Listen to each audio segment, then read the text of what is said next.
Assalamualaikum warahmatullahi wabarakatuh. Pertemuan selanjutnya di produksi massal, yaitu biaya produksi anak-anakku. Singkat saja, tidak usah basa-basi, biar memperingan kuota. Pertama, kita akan tahu bagaimana pendapatan total dan bagaimana biaya total. Artinya bagaimana? Pendapatan total itu bisa diartikan adalah pendapatan yang diterima oleh perusahaan dari penjualan produknya, artinya keseluruhan. Ya, keseluruhan penjualan itulah yang dijadikan pendapatan total. Di sini belum bisa dikatakan pendapatan bersih atau netto, tapi lebih cenderung dikatakan pendapatan masih dalam keadaan pendapatan kotor. Kemudian lagi ada biaya total.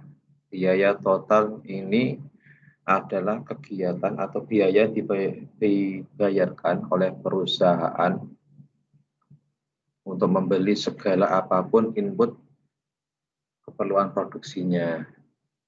Ya, apapun itu, baik itu nanti membeli bahan mentahnya, kemudian biaya jasa pegawainya, atau biaya pajak dari perusahaannya, semuanya di total adalah termasuk total cost atau kita katakan biaya total.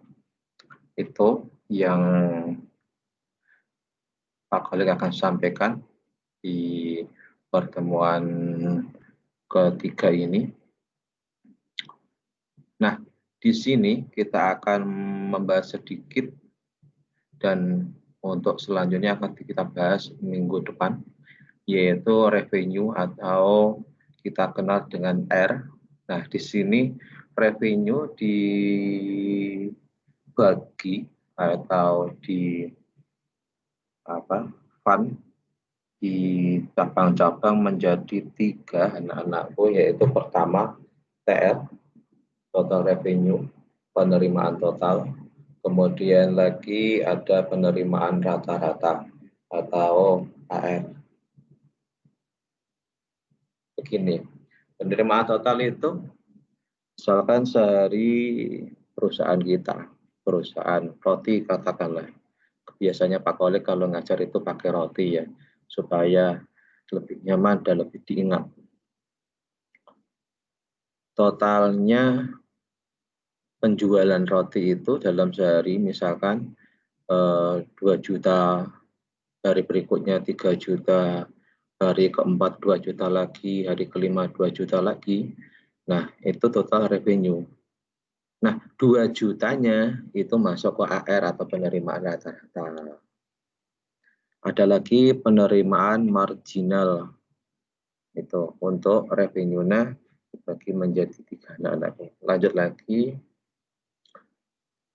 Penerimaan total. Kita jelasin lagi. Pak, penerimaan total itu dari mana?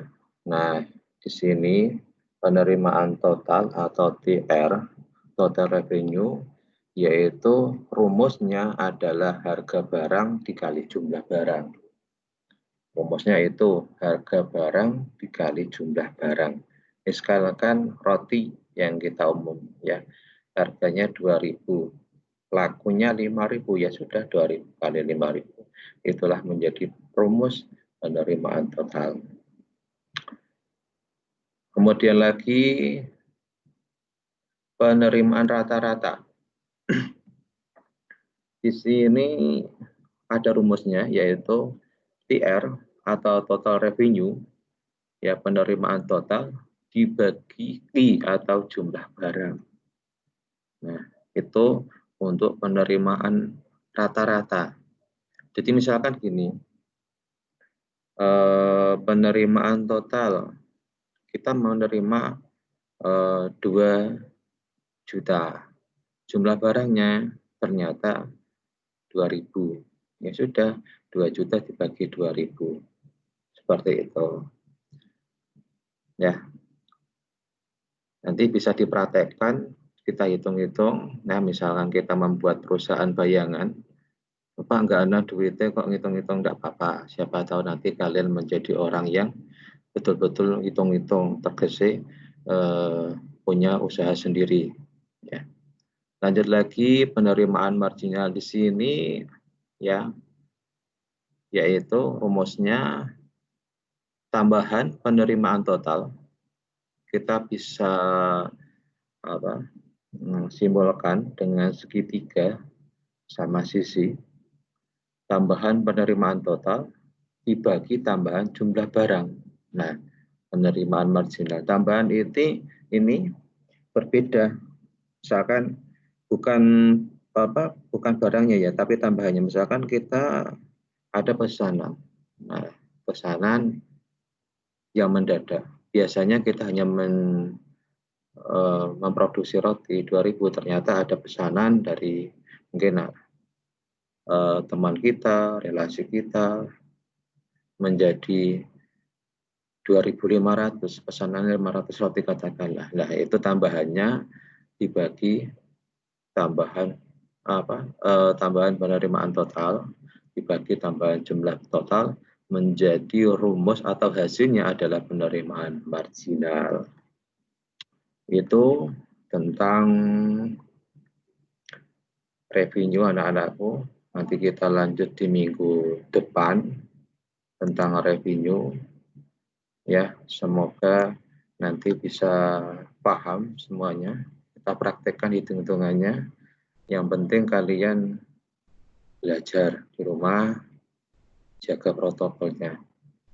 Oh ya, anak-anakku, di slide yang sudah saya share itu lanjutannya kan faktor produksi.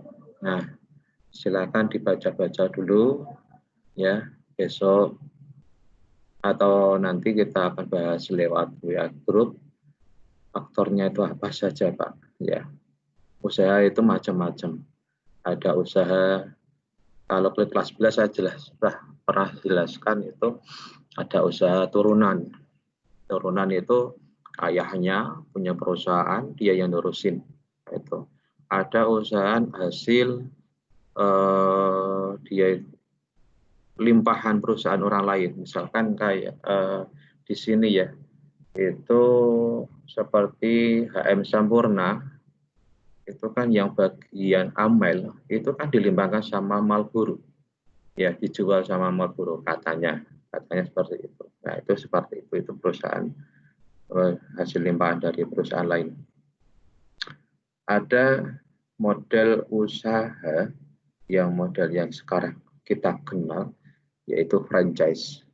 Nanti kita akan masuk ke situ franchise-nya.